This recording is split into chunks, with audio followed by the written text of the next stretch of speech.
আসসালামু আলাইকুম। এখন শুনবেন সংবাদ শিরোনাম। পাশ না হওয়া অধ্যাদেশ নিয়ে নতুন এবং কার্যকর আইন করবে সরকার। বিভ্রান্তি না ছড়ানোর আহ্বান। সংসদীয় স্বৈরতন্ত্রের পথে হাঁটছে ক্ষমতাসীনরা, অভিযোগ বিরোধী দলের। সশস্ত্র বাহিনীর দরবারে প্রধানমন্ত্রী তারেক রহমান। আধুনিক সরঞ্জামের পাশাপাশি কৌশলগত জ্ঞানার্জনের তাগিদ। জুলাই সনদ বাস্তবায়নের প্রতিশ্রুতি। দ্বিতীয় ধাপে ঢাকা সহ 3টি সিটিতে হামের টিকা দেয়া শুরু। প্রাদুর্ভাব কমাতে 95% শিশুকে ভ্যাকসিন দেওয়ার লক্ষ্য। উপসর্গ নিয়ে আরও 10 মৃত্যুর খবর দিল অধিদপ্তর। ইসলামাবাদ আলোচনা ভেস্তে যাওয়ায় মধ্যপ্রাচ্যে ফের অনিশ্চয়তার ঘনঘটা। হরমুজ থেকে ইরানের টোলাদের ঘোষণায় পাল্টা অবরোধের হুমকি ট্রাম্পের। আসসালামু আলাইকুম। এতক্ষণ দেখছিলেন সংবাদ শিরোনাম, এখন দেখবেন বিস্তারিত।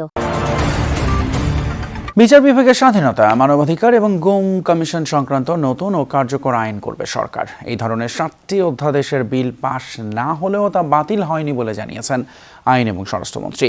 বলেছেন, এসব অধ্যাদেশের ত্রুটি, সাংঘর্ষিক ধারা আলোচনার মাধ্যমে সংশোধন করে নতুন আইন করা হবে। আর এ নিয়ে না বুঝেই বিরোধী দল রাজনীতি করছে বলে অভিযোগ সরকারের দুই মন্ত্রীর। এ সময় অপ্রাসঙ্গিক নানা ইস্যুতে সংসদ থেকে বিরোধী দলের ওয়াকআউটেরও সমালোচনা করেন তারা। ত্রয়োদশ সংসদের প্রথম অধিবেশনে অন্তর্বর্তী সরকারের জারি করা 133টি অধ্যাদেশ উত্থাপিত হয়। যে রিপোর্টটা এই সংসদ গ্রহণ করেছে, সেই রিপোর্টের বেসিসেই আমরা এগিয়ে যাচ্ছি মাননীয় স্পিকার। এর মধ্যে 97টি কোনো কাটছাট না করে বিল আকারে আইনে রূপান্তর করা হয়েছে, আর 13টি সংশোধনী আকারে আইনে রূপ দেওয়া হয়েছে। রহিতকরণ ও হেফাজত করা হয়েছে 7টি অধ্যাদেশ। এর মধ্যে জাতীয় মানবাধিকার কমিশন, গুম কমিশন, সুপ্রিম কোর্টের বিচারক নিয়োগ ও আলাদা সচিবালয় অধ্যাদেশ রয়েছে। এসব অধ্যাদেশ সাংবিধানিক বাধ্যবাধকতা অনুযায়ী নির্ধারিত 1 মাসের মধ্যে পাশ হয়নি। এ নিয়ে বিরোধী দল সংসদ থেকে ওয়াকআউট করেছে। চলছে সরকারের সমালোচনা। আলোচনাই হবে না, এখন তো এটাকে অলরেডি এজেন্ডা আউট করে দেওয়া হয়েছে। তবে সরকার বলছে, তড়িঘড়ি করে অন্তর্বর্তী সরকার অনেক অধ্যাদেশ করেছে। এগুলোর কিছু ধারা ত্রুটিপূর্ণ ও সাংঘর্ষিক। সরকার অংশীজনের সাথে আলোচনা করে এক্ষেত্রে নতুন ও কার্যকর আইন করতে চায়। ইন্টারিম গভর্নমেন্টের সময় কেউ নিজেদের প্রোভাইড করার জন্য তাড়াহুড়ো করে এই মানবাধিকার কমিশন এবং গুম অধ্যাদেশ এগুলো করে ফেলেছে। তা আমরা বলেছি, এগুলো আমরা যাচাই বাছাই করে স্টেক হোল্ডারদের সাথে আমরা ব্যাপক আলাপ আলোচনা করে এটাকে আরও এনরিচ করে আমরা পরবর্তী সেশনে নিয়ে আসতে চাই। যারা বলছেন আমরা এটা করি না, এটা বাদ দিয়েছি, এটা তারা বিভ্রান্তি ছড়াচ্ছেন। রহিতকরণ বিল হলো, এটা কিন্তু আইনে পরিণত হয়ে যাচ্ছে। ওই আইনের অংশই হলো যেটা অধিকতর যাচাই বাছাই করার জন্য আমরা কমিটমেন্ট দিয়েছি পার্লামেন্টের মাধ্যমে গোটা জাতিকে। কয়েকটি অধ্যাদেশের ত্রুটিও ধরিয়ে দেন দুই মন্ত্রী। একজন গুমের শিকার হলো, তার পরিবার গেলেন আইসিটি বলল যে আমি এটা নিতে পারবো। আসামি পক্ষ যে বললো যে আমার তো প্রোটেকশন দেওয়া আছে অন্য আইনে, গুম কমিশন আইনে, আমি আইসিটিতে আসবো না, আমাকে অন্য আইনে নেন। এইটা নিয়ে হাইকোর্টে বিচার বিশ্লেষণ করতে যে কয় বছর যাবে, সেই কয় বছরে গুমের পরিবার আরও হয়রানির শিকার হবেন। স্মার্ট প্রযুক্তি নির্ভর দ্রুত প্রতিক্রিয়াশীল সশস্ত্র বাহিনী গড়ে তুলতে চায় বর্তমান সরকার। রাষ্ট্রীয় সংবিধানের প্রতি দায়বদ্ধতা এবং জনগণের প্রতি অবিচল আস্থাই হবে এই বাহিনীর ভিত্তি। সশস্ত্র বাহিনীর দরবারে অংশ নিয়ে এসব কথা বলেছেন প্রধানমন্ত্রী তারেক রহমান। জানান, নিজস্ব প্রযুক্তিতে সামরিক সরঞ্জাম এবং গোলাবারুদ তৈরির পরিকল্পনা আছে সরকারের। প্রধানমন্ত্রী বলেন, বাংলাদেশকে ভালোবাসবো কর্মে, সততায়, শপথে এবং ত্যাগে। জানান, স্বাক্ষরিত জুলাই সনদ যথাযথভাবে বাস্তবায়নে বর্তমান সরকার বদ্ধপরিকর। পিতা সাবেক সেনাপ্রধান জিয়াউর রহমান, সেই সূত্রে সেনা পরিবারেরই সন্তান তিনি। সুশৃঙ্খল পরিবেশেই কাটিয়েছেন শৈশব, কৈশোর। তবে এবার সম্পূর্ণ ভিন্ন আবহ। প্রথমবারের মতো প্রধানমন্ত্রী হয়ে সশস্ত্র বাহিনীর দরবারে তারেক রহমান। বক্তব্যেও ফেলে আসা দিন আর বর্তমানের দায়িত্বশীল অনুভূতির রেশ। এই দরবারে যখন দাঁড়িয়েছি, তখন আমার মা, বাবা, একমাত্র ভাই আর আমাদের মাঝে নেই। এমনকি আমাদের সকলের স্মৃতি বিজড়িত সেনানিবাসের বাড়িটিও আমাদের কাছ থেকে কেড়ে নেওয়া হয়েছে। প্রধানমন্ত্রী বলেন, জুলাই গণঅভ্যুত্থানে সশস্ত্র বাহিনীর ভূমিকা জনগণকে আশান্বিত করেছে। ফোর্সেস গোলের প্রাথমিক ধারণা বাস্তবায়ন সহ সেনা, নৌ ও বিমান বাহিনীর উন্নয়ন অগ্রগতিতে প্রয়াত রাষ্ট্রপতি জিয়াউর রহমান ও সাবেক প্রধানমন্ত্রী বেগম খালেদা জিয়া গৃহীত নানান কর্মকাণ্ড আর উদ্যোগও তুলে ধরেন প্রধানমন্ত্রী। 2025 সালের 21শে নভেম্বর প্রচণ্ড অসুস্থতা সত্ত্বেও জীবনের ঝুঁকি নিয়ে হুইল চেয়ারে করে তিনি সেনানিবাসে উপস্থিত হয়েছিলেন।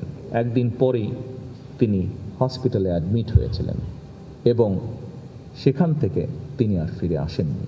এটিই ছিল তার জীবনের সর্বশেষ অনুষ্ঠান। দেশে হাম ও উপসর্গ নিয়ে আরও 10 শিশুর মৃত্যুর খবর দিয়েছে স্বাস্থ্য অধিদপ্তর এবং এ নিয়ে 15 মার্চ থেকে রোববার সকাল 8টা পর্যন্ত 179 জনের প্রাণ গেল। ময়মনসিংহ মেডিকেলে 24 ঘন্টায় হামের উপসর্গ নিয়ে ভর্তি হয়েছে আরও 26 জন, সুস্থ হয়ে বাড়ি ফিরেছে 28 জন। অন্যদিকে রাজশাহী মেডিকেলে গত 24 ঘন্টায় নতুন করে 15 জন রোগী ভর্তি করা হয়েছে। এছাড়া বরিশাল, চট্টগ্রাম মেডিকেল সহ দেশের বিভিন্ন জেলা হাসপাতালেও হাম ও হামের উপসর্গ নিয়ে রোগী ভর্তির সংখ্যা বেড়েই চলেছে। শয্যা সংকটে ওয়ার্ডের বাইরে বারান্দায় রেখেও রোগীদের চিকিৎসা দেওয়া হচ্ছে, আর এতে করে বাড়ছে সংক্রমণ ঝুঁকি। তবে স্বাস্থ্যমন্ত্রী বলছেন যে হামের প্রকোপ কমে আসতে শুরু করেছে। ঢাকার 2 সিটি কর্পোরেশনে হামের টিকা দেওয়ার কার্যক্রমের উদ্বোধন করে নগর ভবনে এই মন্তব্য করেন স্বাস্থ্যমন্ত্রী। আগামী 1 মাসে টিকা পাবে 10 লাখ শিশু। টিকা দেওয়া হচ্ছে বরিশাল ও ময়মনসিংহ সিটিতে। প্রথম দিনে উপস্থিত ছিল সন্তোষজনক। নির্বিঘ্নে শিশুদের টিকা দিতে পেরেছেন অভিভাবকেরা। সারা দেশে হামের প্রকোপ বাড়ার পর 5 এপ্রিল শুরু হয় হামের বিশেষ টিকার ক্যাম্পেইন। 30 উপজেলায় 12 লাখ শিশু পাবে এই টিকা। স্বাস্থ্য বিভাগ জানিয়েছে এর মধ্যে 5.5 লাখ বা লক্ষ্যমাত্রার 45 ভাগ শিশু টিকার আওতায় এসেছে। এদিকে হরমুজ প্রণালীর নিয়ন্ত্রণ এখনও ইরানের হাতেই রয়েছে। শান্তি আলোচনা ভেস্তে যাওয়ার পর এমন মন্তব্য করেছেন দেশটির পার্লামেন্টের ডেপুটি স্পিকার হাজি বাবাই।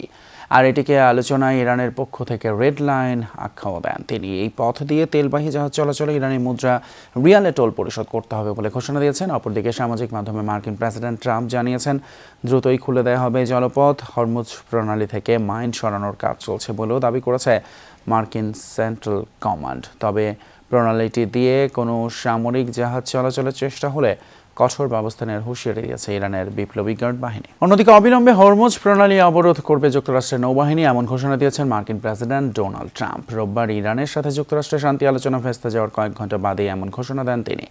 আটকে দেওয়া হবে এই নৌপথে ঢুকতে বা সেখান থেকে বের হতে চাওয়া যে কোনো নৌযান। ট্রুথ সোশ্যালের পোস্টে হরমুজ প্রণালী দিয়ে যাতায়াতকারী তেলবাহী জাহাজগুলো থেকে ইরানের টোল আদায়ের ঘোষণার কঠোর বিরোধিতা করেছেন তিনি।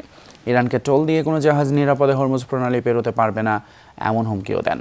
ট্রাম্প বলেন, ইরানের সাথে শান্তি আলোচনায় বেশিরভাগ বিষয়ে একমত হয় দুই পক্ষ, তবে ইরানের পারমাণবিক কর্মসূচি নিয়ে মতভেদের জেরেই ভেস্তে যায় শান্তি আলোচনা। সৌদি আরবে বন্যা, ভারী বৃষ্টিপাত আর এই বন্যার কারণেই সৌদি আরবের রাজধানী রিয়াদ সহ দেশের বিভিন্ন অঞ্চলে স্কুলে সশরীরে ক্লাস স্থগিত করা হয়েছে। রোববার বেশ কয়েকটি শিক্ষা প্রতিষ্ঠানে এই সিদ্ধান্ত কার্যকর হয়। শনিবার গভীর রাতে ব্যাপক বৃষ্টি শুরু হয় রাজধানীতে। সামাজিক যোগাযোগ মাধ্যম এক্সের ভিডিওতে দেখা যায় রিয়াদের রাস্তা দিয়ে প্রবল বেগে বন্যার পানি বয়ে যাওয়ার দৃশ্য। সৌদি সিভিল ডিফেন্স রিয়াদ ও পূর্বাঞ্চলীয় প্রদেশের বাসিন্দাদের সতর্ক থাকার এবং নিরাপত্তা নির্দেশনা মেনে চলার আহ্বান জানিয়েছে। এর আগে বৃহস্পতিবার আবহাওয়া কেন্দ্র সতর্ক করেছিল যে মঙ্গলবার পর্যন্ত দেশের বেশিরভাগ অঞ্চলে মাঝারি থেকে ভারী বৃষ্টিপাত হতে পারে।